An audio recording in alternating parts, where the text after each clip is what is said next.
In this video, we'll be writing the equation for the nth term of a geometric sequence. Our first question, the sequence begins with 0.5, 2, 8, and then 32, and so on. Well, being that the sequence starts with 0.5, we know that our first term, a sub 1, equals 0.5. The next thing we need to write our equation for the geometric sequence is the common ratio r. Well, the way that we do that is that we divide one term by its previous term. And what we'll find interesting is the following. If I take 2 and divide it by 0.5, that gives me 4. But since we know that this sequence is geometric, if I take any term and divide it by its previous term, I should also get the same common ratio. If I take 8 and divide it by 2, that gives me 4. If I take 32 and divide it by 8, that gives me 4. So clearly we see that the common ratio r in this question is 4.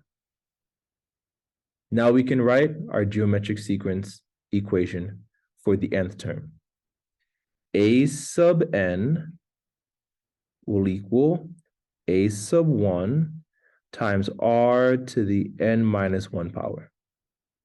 Okay, let's fill in the main values that we need. A sub n therefore equals 0.5 times r, which is 4 to the n minus 1 power.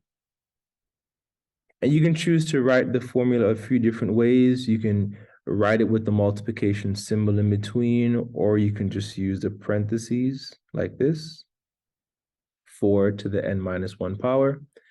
Either way is correct. Let's now try the second question. We have a new geometric sequence. It starts with -4, and then 16, and then -64.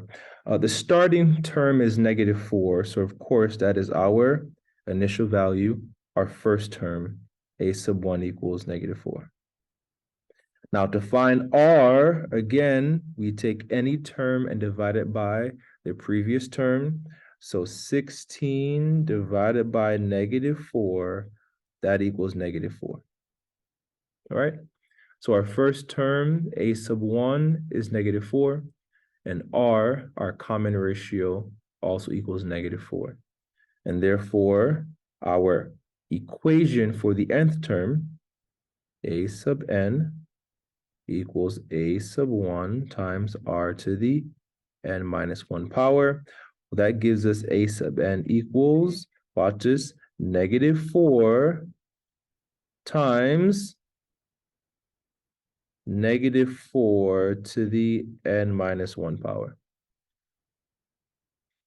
And of course, this multiplication sign is a little redundant because we need the parentheses for the power.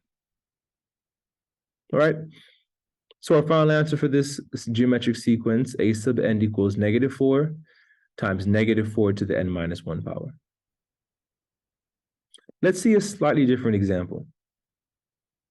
In this example, instead of being given the sequence, we're given some information about the sequence.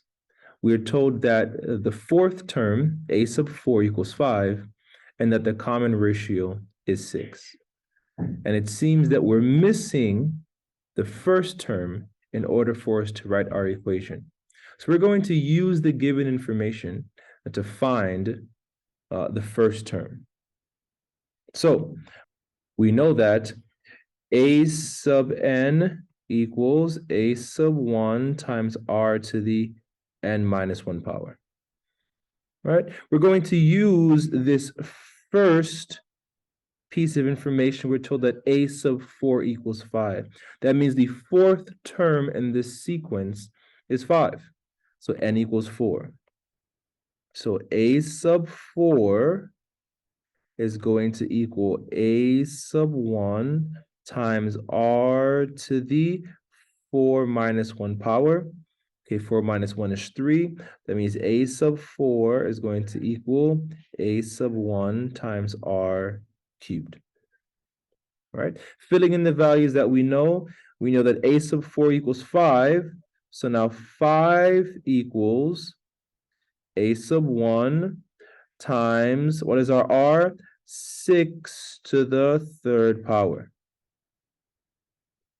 And of course, if we do 6 to the third power, that gives us 216. So 5 equals a sub 1 times 216, or just 216 a sub 1. And to solve for our a sub 1, we divide both sides by 216. That gives us 5 over 216 equals a sub 1. Well, that's perfect. Now we have our first term, and we know what the common ratio is, so we can write our equation. A sub n equals a sub 1 times r to the n minus 1 power is our general formula for the geometric sequence. So let's fit in the values that we need. A sub n equals 5 over 216 times r to the n minus 1 power. Let's see it again for this next example. Again, we're given some information here about this sequence. The second term in the sequence is negative 96, and the common ratio is negative 8.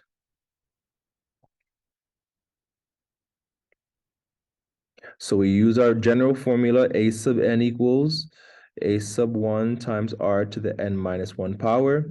We're going to use this piece of information here describing the second term. So n equals 2. So a sub 2 equals a sub 1 times r to the 2 minus 1 power. That means a sub 2 equals a sub 1 times r, because 2 minus 1 is 1. That's r to the first power, which is just r. Let's now fill in our values. We know that a sub 2 equals negative 96, and that equals a sub 1 times negative 8. And of course, that negative goes in parentheses. Dividing both sides by negative 8, well, that gives us 12. So a sub 1 equals 12. And again, this is helpful because now we know the value of a sub 1, which is our first term, and we know the value for the common ratio r, so that we can write our equation. A sub n equals a sub 1 times r to the n minus 1 power, and therefore a sub n equals 12 times negative 8 to the n minus 1 power.